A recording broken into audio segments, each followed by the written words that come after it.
Muchas gracias a los que todavía tienen la paciencia y la buena voluntad de escucharme. Deben estar cansados. Es difícil hablar después de oír pláticas tan lindas como las de la doctora Barreira y del doctor Herrera. Espero no aburrirlos. Vamos a hablar de los objetivos.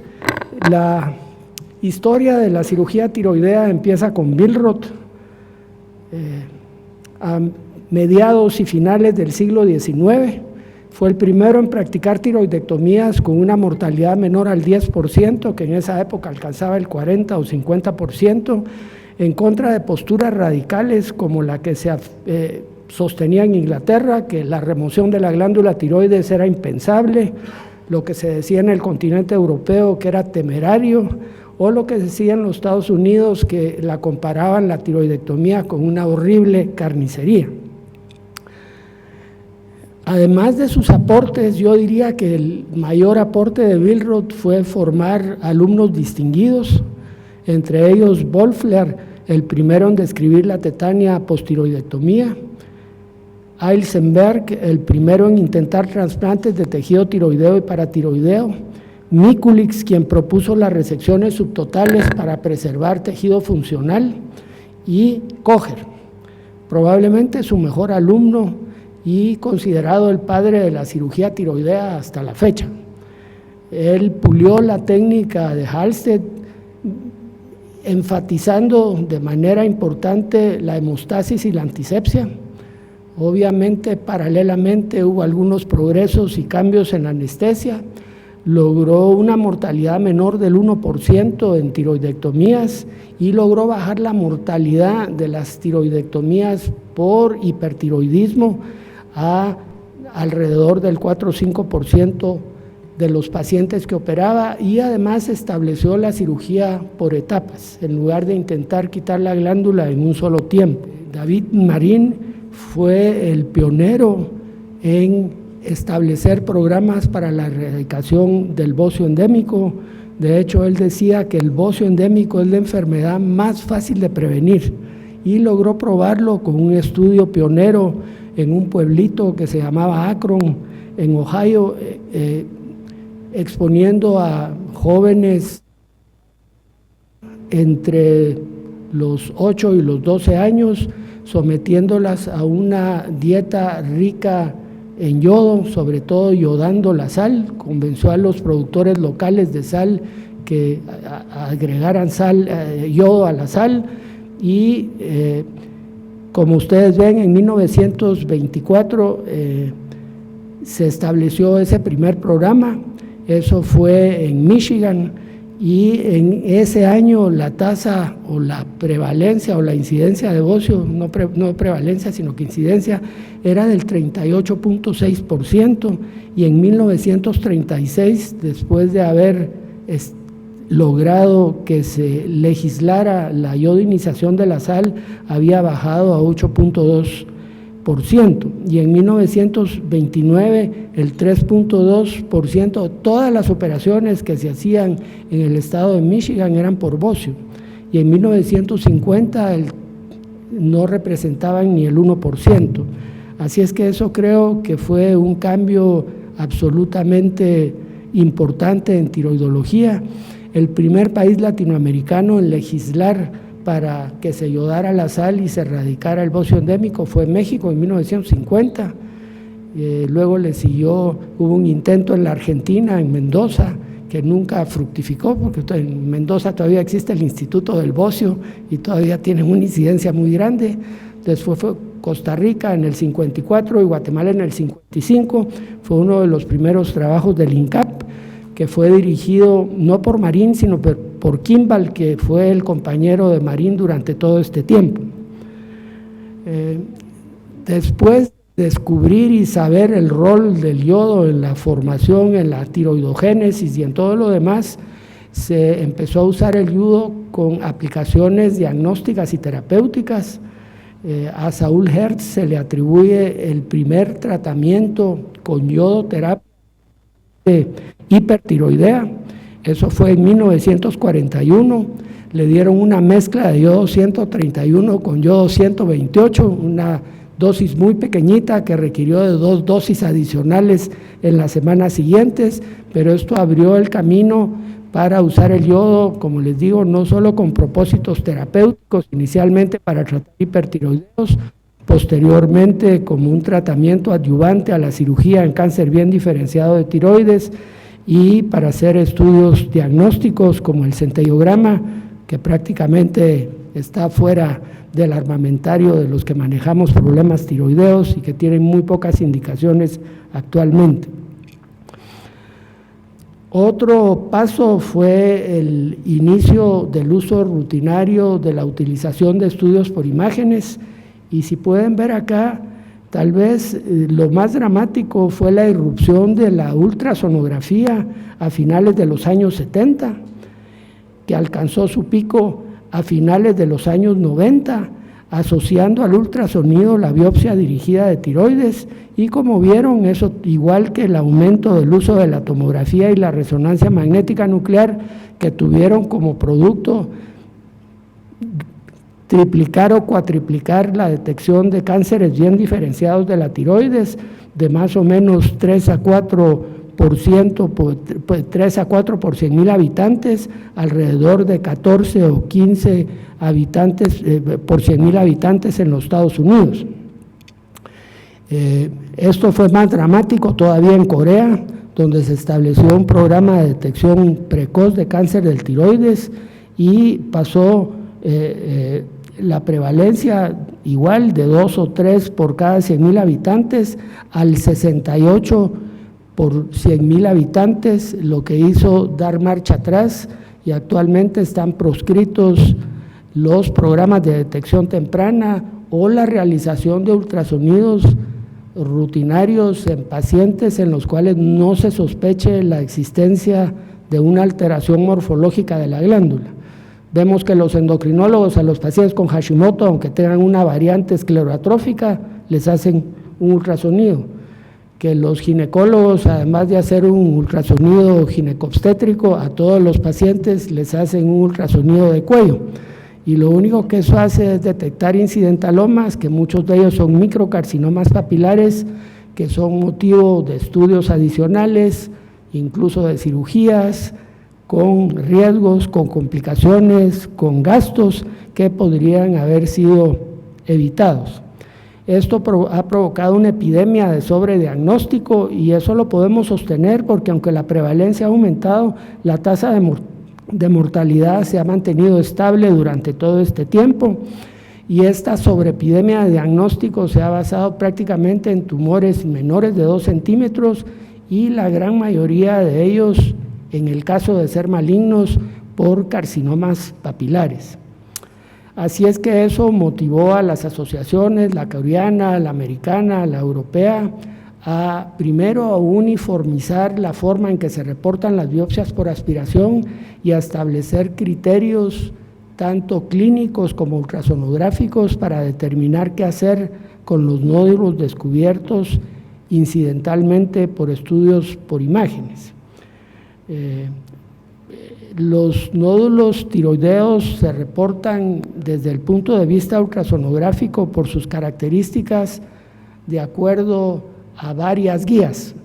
Uno es la escala de riesgo de la ATA, que tiene 5 categorías diagnósticas. Personalmente es la que yo uso para informar mis ultrasonidos porque me parece más fácil y más sencilla que el TIRADS. Yo soy como cirujano, artesano, manual, la cabeza no me da para mucho, así es que mientras más fácil y sencillo es lo que uso, opto por eso, porque lo otro es para los internistas que piensan y saben más que nosotros.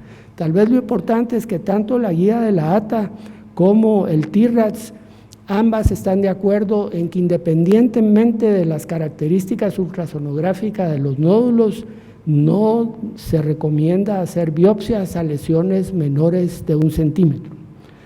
Obviamente, con el diagnóstico de un microcarcinoma papilar se establece un sesgo, tanto en el paciente por cuestiones idiosincráticas, por temor a cáncer, por lo que sea, y en el médico para objetivamente plantearle al paciente o la posibilidad de cirugía o la posibilidad de una vigilancia activa con seguimiento ultrasonográfico a largo plazo. Cuando daba clases siempre hacía una encuesta entre los estudiantes y preguntaba quién se operaría y quién optaría por un seguimiento activo, y el 99% de los estudiantes optaban por operarse, lo cual en la población probablemente sea el 99.9%. Así es que la razón de no recomendar biopsias a lesiones menores de 1 centímetro es evitar ese sesgo y evitarle a muchos de esos pacientes exámenes y procedimientos innecesarios. El sistema de Bethesda también ha ayudado a universalizar la forma de informar los aspirados de tiroides, como lo dijo bien en uno de los trabajos que presentamos ayer. La primera versión apareció en el 2010, la segunda en el 2017 y en el 2023 hubo una modificación que creo fue muy importante.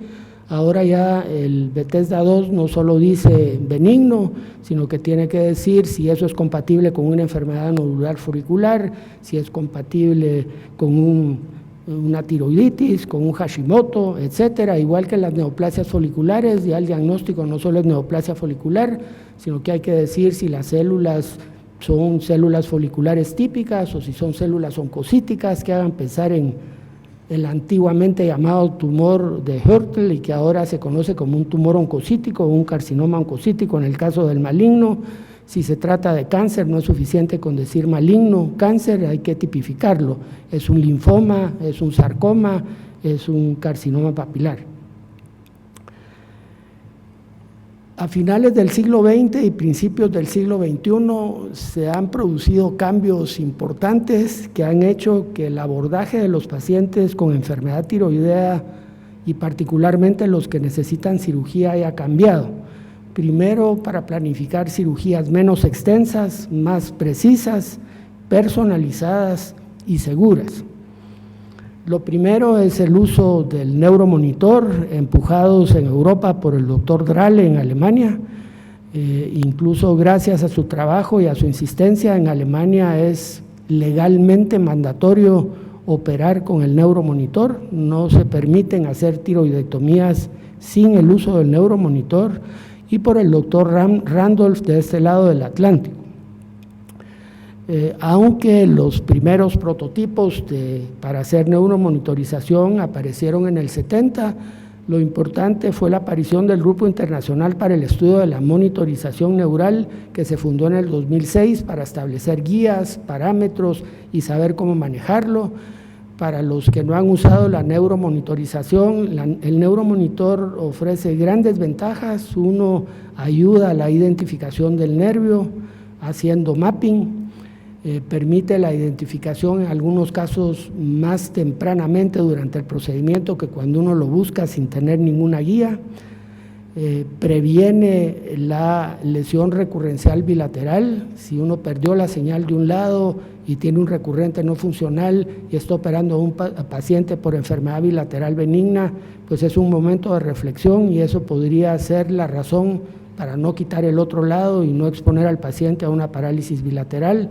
Y aún en casos de cáncer podría ser un llamado de atención para diferir la resección del lóbulo contralateral. Pero en mi opinión lo más importante es que permite saber al final de la disección si el nervio que uno identificó y preservó es funcional. Cada vez vemos con más frecuencia lesiones con nervio intacto, que antes de la neuromonitorización yo me sentía muy contento, ni siquiera pensaba en hacerle una laringoscopía al paciente, aun cuando estuviera ronco, porque el nervio quedó en su sitio y quedó exacto. El neuromonitor nos ha permitido saber que buena parte de esos nervios que lucen intactos macroscópicamente no son nervios funcionales. Hubo una lesión por difusión de calor, por tracción. Son las lesiones tipo 1, afortunadamente también esas son las lesiones que tienen un 60-70% de chances de recuperarse en contraposición a la pérdida con una transección nerviosa, que uno sabe que aún con neurorafias y aún en manos del doctor Miyauchi tampoco tienen un 100% de recuperación. Otra cosa importante ha sido elementos para poder identificar las glándulas paratiroides intraoperatoriamente, como la autofluorescencia, que igual que el neuromonitor permite hacer un mapping antes de la disección para no exponer el compromiso vascular de las glándulas en el intento de exponerlas. Tiene una sensibilidad entre el 90 y el 100%. Otra ventaja es que permite el examen ex vivo de la pieza quirúrgica para determinar si uno accidentalmente no resecó una glándula paratiroides junto con el espécimen tiroideo y que pueda eventualmente ser susceptible a ser trasplantada. Y el verde de indocianina para hacer una angiografía pre o post disección nos permite evaluar la viabilidad de las glándulas que preservamos, que a veces macroscópicamente pueden parecer muy bonitas y funcionales, pero en la práctica probablemente serán unas glándulas que no van a funcionar. Y luego el uso rutinario de la PTH rápida intraoperatoria, primero para tratar pacientes con hiperparatiroidismo primario y ahora como un predictor temprano de posibilidad de hipocalcemia en pacientes que operamos. La doctora Barreiro tenía una plática sobre eso, lástima que no teníamos tiempo para oírla. Nosotros hicimos una publicación ya hace un tiempo, midiendo a las 6 horas posoperatorias calcio, fósforo y PTH. Ahora lo hacemos a los 10 minutos y igual que otros grupos, y me imagino que probablemente en ustedes también, tenemos como valor de corte una PTH por arriba de 10. Si tenemos una PTH por arriba de 10, pues sabemos que las posibilidades de una crisis hipocalcémica es menor de un 5%. Si está por debajo de 10, sabemos que ese paciente tiene un 90% de chances de desarrollar una hipocalcemia posoperatoria y entonces podemos empezar a darle sales de calcio y un análogo activo de vitamina D antes de que se presente la crisis hipocalcémica. La otra cosa ha sido el uso cada vez más frecuente de algunas, de otras cada vez menos frecuente, de técnicas de acceso mínimo, tanto video asistidas como robótica, ya sea por vía cervical, por vía axilar, por vía pezoniana, a través de la boca. Creo que en el mundo oriental esas técnicas son vistas con muy buenos ojos. La mayoría de series grandes en la literatura vienen de Corea o del Japón. En el mundo occidental, aunque las cicatrices en el cuello en las mujeres, que por mala fortuna son las más frecuentemente operadas de la tiroides, no tienen la misma implicación.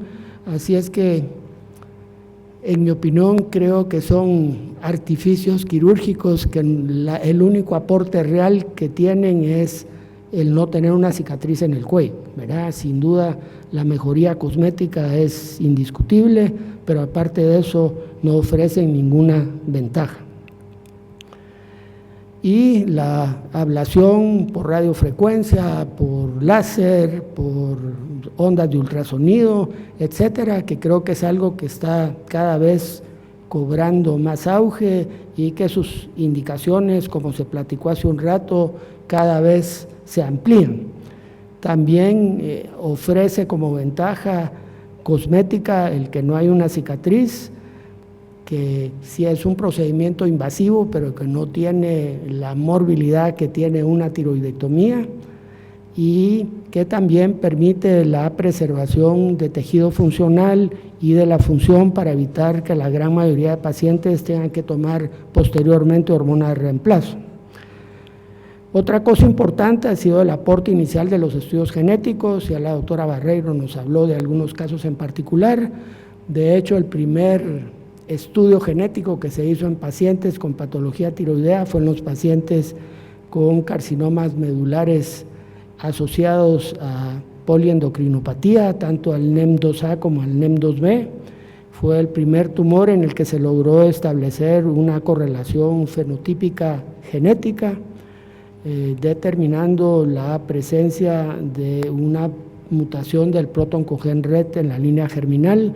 Sabemos que los pacientes portadores de esta mutación van a heredarla en forma autosómica dominante a sus descendientes. Eso quiere decir que cada uno de sus hijos va a tener un 50% de posibilidades de haber heredado la mutación. Tiene una penetración que es casi del 100%, así es que el portador de la mutación va a desarrollar el síndrome en toda su extensión, aunque muchos de ellos no les da tiempo la vida para que aparezcan todos los componentes del síntoma.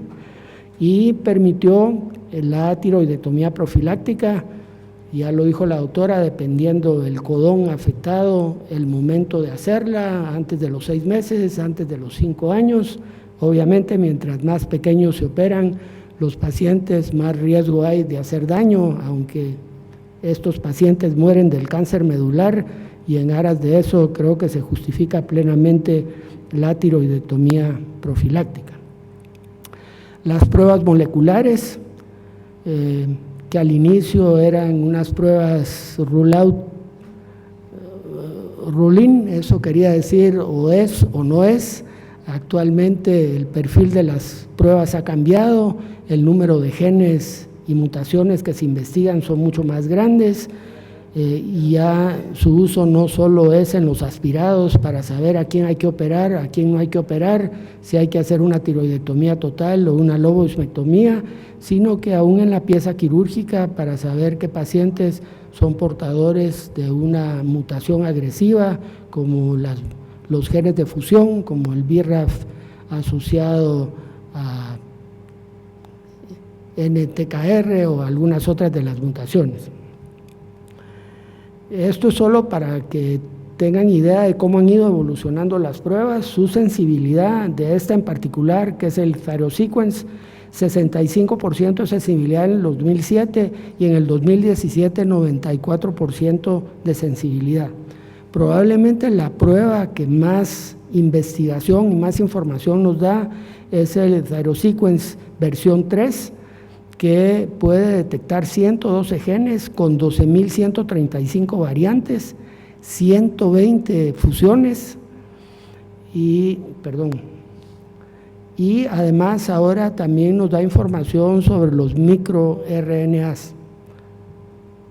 Bueno, esta es la escala de riesgo de recurrencia estructural después de cirugías en cánceres bien diferenciados del tiroides, que los clasifican en pacientes de bajo riesgo, riesgo intermedio, riesgo alto.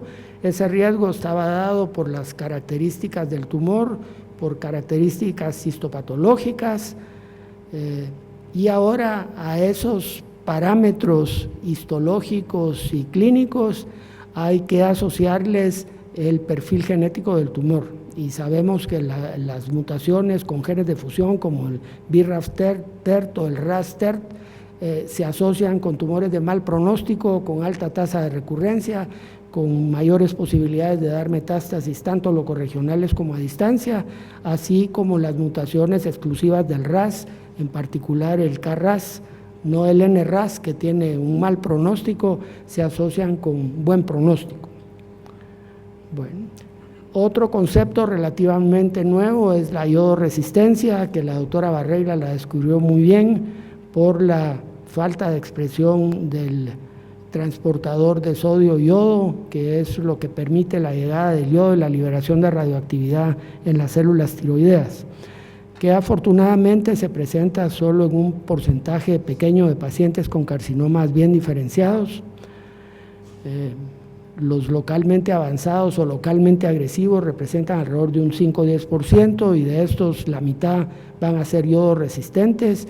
Obviamente la sobrevida de estos tumores es muy pequeña en relación a los carcinomas bien diferenciados que no entran en esta categoría, que a los 10 años tienen una sobrevida arriba del 95%. Hay que recordarse que las alteraciones genéticas de los carcinomas bien diferenciados del tiroides son mutuamente excluyentes.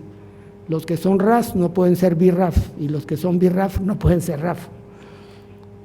Bueno, muy bien. Esto ha dado lugar al uso de los inhibidores de tirosina quinasa. No voy a entrar en detalle como ellos.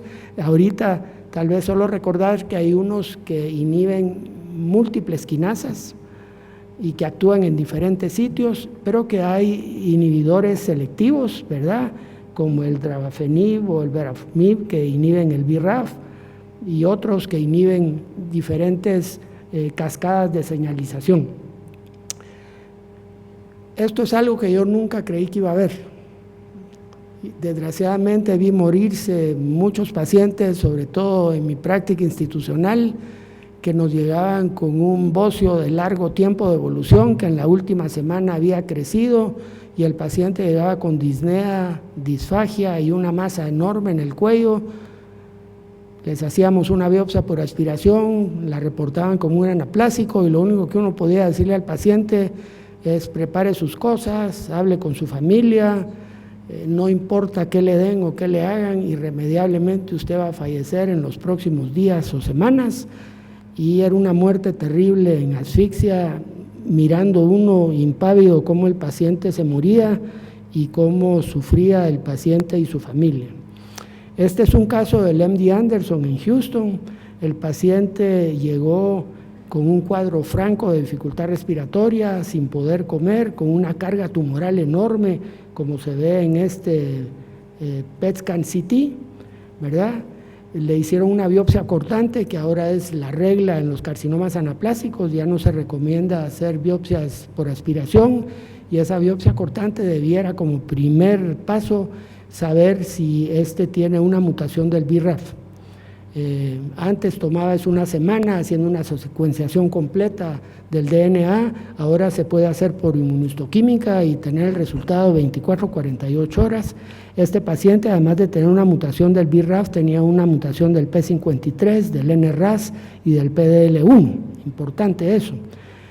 Después de 3 meses de Dravafenib y Trametinib, que son inhibidores selectivos del BRAF, la carga tumoral, como ven, había disminuido, pero dejó de disminuir. Entonces, como era PDL positivo, le asociaron pembrolizumab, inmunoterapia, y con eso lograron reducir la carga tumoral. Miren, este es el PET a los 3 meses de inhibidores de tirosina quinasa asociado con inmunoterapia, lo que permitió llevar a ese paciente a sala de operaciones, hacer una tiroidectomía total, un vaciamiento ganglionar bilateral, y el paciente está vivo 2.5 años después. Eso yo jamás me hubiera imaginado que eso era posible. Creo que la experiencia de la doctora debe ser un poco similar a la nuestra. Así es que esta es una ventana de oportunidad que yo nunca creí que iba a haber. Y finalmente, el concepto de crear equipos, antes yo decía hasta ayer multidisciplinarios, ahora aprendí que son multi e interdisciplinarios, con diferentes especialistas para discutir los casos, analizarlos, discutirlos, estandarizar el manejo, crear protocolos y normas que permitan un registro de lo que hacemos, que nos permita analizar nuestros resultados a corto, mediano y largo plazo, que nos permita entrar en protocolos de investigación y publicar nuestros resultados. Todo obviamente centrado sobre una atención integral, multi e interdisciplinaria del paciente, como nos lo planteó la doctora con su equipo en Montevideo. Este es nuestro equipo de trabajo.